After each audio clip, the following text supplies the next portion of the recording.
Hey people, it's nice talking. Now, I was researching one of my commenters' requests, the Bini Ito tribe, and I came across this. So, this is about African monarchies, the Oba of Benin. So, this is from Al Jazeera, the Oba of Benin Kingdom, a history of the monarchy. Who is the Oba of Benin Kingdom in Nigeria, and why is he so important to so many people? Benin City, Nigeria. A wooden staff thumps on the landing in front of the temporary palace. Long live the king, bellows Chief Osa as he raises his fist. The sun reflects off the golden decorations on his horn-shaped red hat. The other Iwibo chiefs who followed Osa in a procession onto the palace grounds and now stand behind him say, I see, in agreement.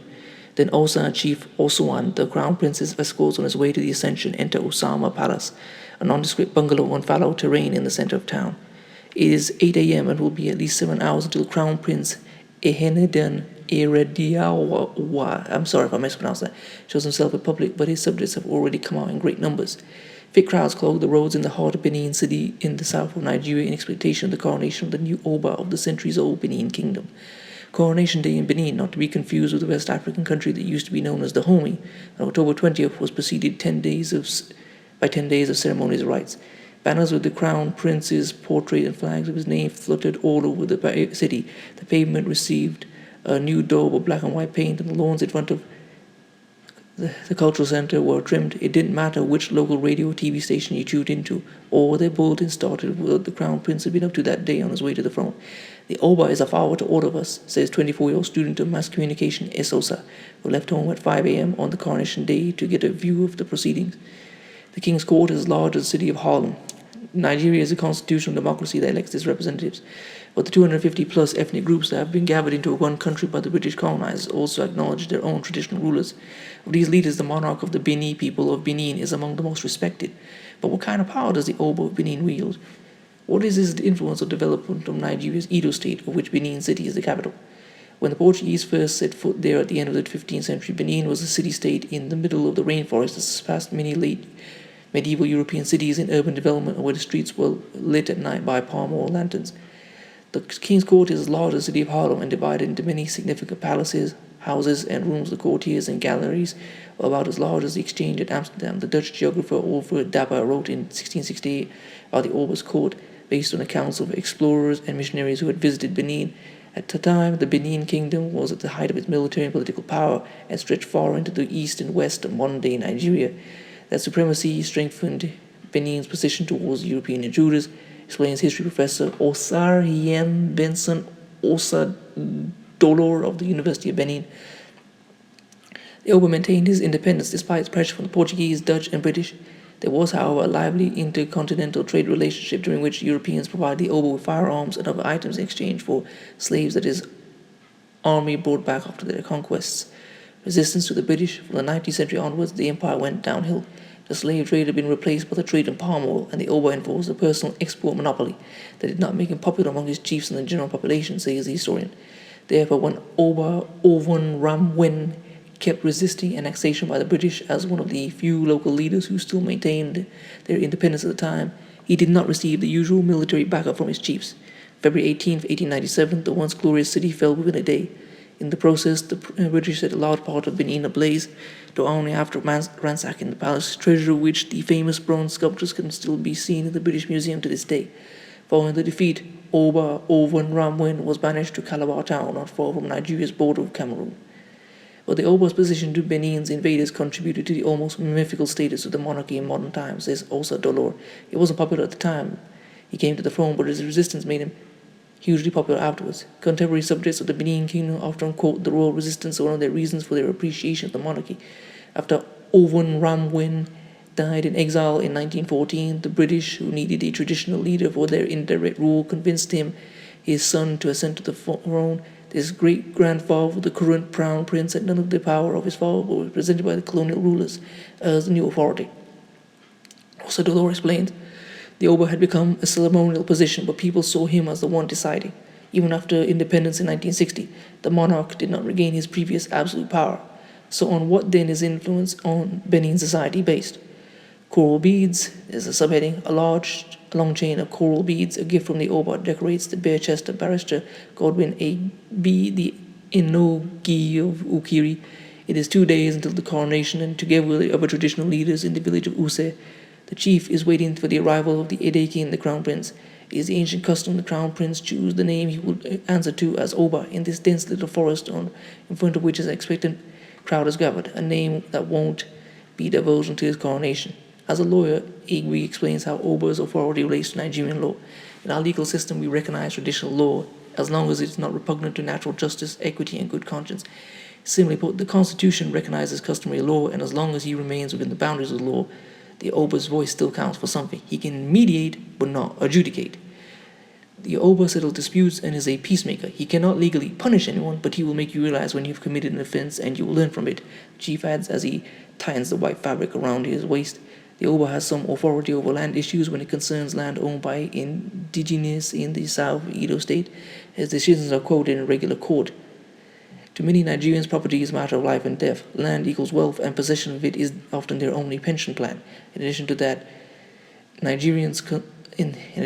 the Oba subject consulted about family feuds and community disputes. The inertia of the Nigerian justice system, average length of court cases 4 to 10 years, turns the relatively quick arbitration by traditional rulers into a welcome alternative form of justice. That explains part of the Oba's popularity in modern-day Benin city society. But there is more. Hereditary. Our Oba stands above the parties, cheers the plumber Osatohanwen as he sees the red and blue parasol covering the Oba moving through the crowd. Bini proverb, kings are born, not made. The woman next to him who wears a dress sewn of fabric with the Oba's portrait agrees. He's not into politics, that's why we trust him. A Bini proverb says the kings are born, not made. And citizens have so little confidence in the game of politics that they prefer a hereditary monarch whose appointment cannot be manipulated. Not everyone in Benin is Bini. There are many other ethnicities living and working in the modern city. From Hausa and Igbo to Ijo and Baju, that doesn't matter, they say at the palace. The Oba is sovereign over all of them, and his impartiality exceeds his ethnic background. As an Igbo man, they say, has come to the Oba for a ruling and was put in the right. But does everyone in the city feel as invested in the royal festivities as Bini do?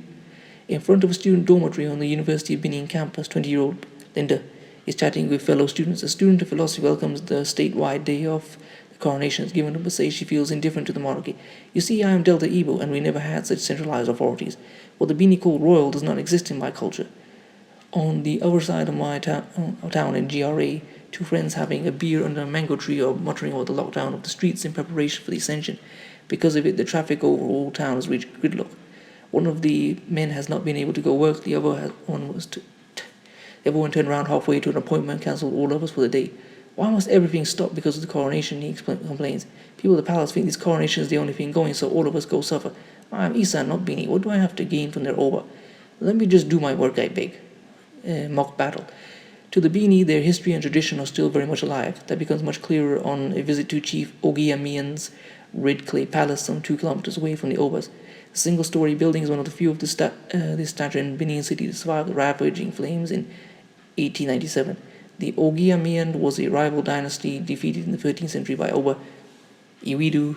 That military skirmish is usually commemorated by a mock battle between the current Ogiamian and the Oba to be on his way to the coronation hall. This time, however, the tradition will not be honored. The person holding this hereditary title vanished almost 2 decades ago, and no one knows where he is. Under normal circumstances, another representative of the Ogiamian family would have taken his plans, explains Mosa Igbineweka in the palace courtyard, where a shrine of the wall represents the presence of the ancestors. But the Ogiamians have been in court ever since a distant faction of the family went and crowned another man their leader. Someone came to steal the title from us, says Igbineweka, so we cannot honor the tradition.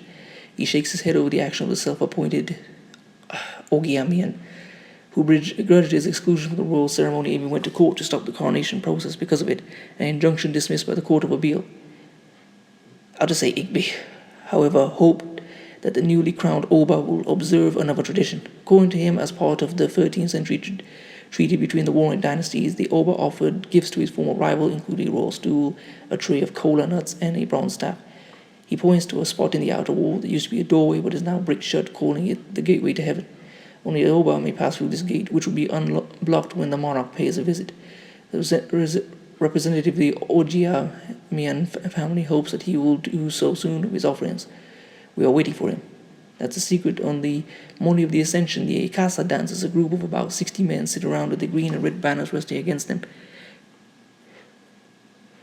waiting for the moment the drums start talking and they can perform their traditional dance, which may be only staged during the coronation process and the burial of the Queen Mother. The men aged between 12 and way beyond retirement age have some time to chat. Well, there's not much they can say. What do the symbols on your banner stand for? It's a secret. What text are you singing while dancing? Only people who speak the old Bini will understand. In what way is your family related to the Yoruba? We don't speak about that. The practices around the monarchy are rife with myths and taboos. To many Bini, the Oba has a godlike status. When the previous king passed away, the whole of Benin kept silent about it for months until the chiefs officially announced the chalk had broken. According to Bini tradition, an Oba does not die. The Bini may hold on to their customs, but does not mean the traditions don't change, said Princess Elizabeth Oluwu, a sister of the late king. She is at her late Benin home taking out the regalia she will wear at the coronation and trying on the coral bead headgear. She remembered her father, Oba Akenzua II, who ruled from 1933 until 1978 as a progressive man who refused to marry off his daughters at a young age, as was the custom, but sent them to school instead. He abolished so many things, like the fact he was not to see his newborn children for 3 months after their birth. He figured one of the pleasures of being a parent is to see your children develop, so he put an end to that tradition. Subheading Abomination. Another palace taboo concerned bronze casting. It was a craft women were forbidden to perform, since the Bini believed the woman would go barren if she handled the bellows. But then the princess told her father she was interested in casting bronze, to which he responded, why not? He was sure I would succeed. The princess, now 71-year-old, says the bronze caster saw their female pupil as an abomination but couldn't say much because the Oba's word is final. The princess would want to become a well-known Benin artist. Culture is not as static, adds her daughter Peju Leyewola, who followed in her mother's artistic footsteps. Does that mean that one day the Bini will become a female Oba to the throne? She smiles and shakes her head. No. Apart from singing and dancing and singing his praises, women hardly play a role in Oba coronation ceremonies. They're also absent from the customary leadership structures. Women traditionally face a lot of restrictions. Leyewola admits Benin is still very much a patriarchal society. She does, however, point out the important women in the history of Benin, like Emotan, the market woman who warned a 15th century Oba of a murder plot against him, and Idia, the 16th century queen mother who successfully went to war on behalf of her son. The Oba regularly commemorates them. Leyewola says, recognizes the role of women in society. Bini women are no pushovers, and the Oba acknowledged that. Lift the spell, the other influence the Oba has on his people is less easy to describe because it's spiritual. Some believe the monarch possesses supernatural powers. They are sure that ill fate will strike you if the Oba looks at you with angry eyes. One family even went to plead with the late Oba Iridiowa, the father of the present monarch, to lift a spell one of his predecessors had cast over their entire line. Although the majority of the population of Benin City describe themselves as Christian, many also believe in the indigenous spiritual customs. Criminals have found ways to abuse their belief. A large number of Nigerian women trafficked into prostitution in Europe came from Benin City, and many of these victims are controlled by their fear of juju rituals. Sociology and anthropology professor Kokunre Agbontain Egefona at the University of Benin acknowledged that superstitious beliefs play a role in trafficking, but argues that poverty and the patrilineal system according to which daughters traditionally do not inherit also play a part of women searching for prosperity abroad. All the factors that gave rise to the problem must be adequately addressed. Our Obas have declared trafficking for prostitution is wrong, but the phenomenon has gone beyond traditional legislation. It's a global concern. In other ways, the monarchy does not disappear to affect society positively. The high degree of education and development of the royal family. The late Oba attended Cambridge University. His son, the Crown Prince, was an ambassador in several countries, including Sweden and Angola, serve as an example to the Bini, who are known in Nigeria for their thirst for book learning and high levels of formal education. It's after 5 p.m. when the Crown Prince, wearing a dress covered with coral beads, said up to weigh up to 20 kilograms, entered the coronation hall. One of the palace chiefs placed the crown on his head. Only then is the new name of the monarch announced. Iware II, named after Iware the Great, who had our city walls built in the 15th century, says 26-year-old Owa Gyange, who was awaiting the Oba outside with thousands of others. The hairdresser effortlessly makes this historical reference, which is extraordinary in Nigeria, where history hasn't been on the school curriculum for years.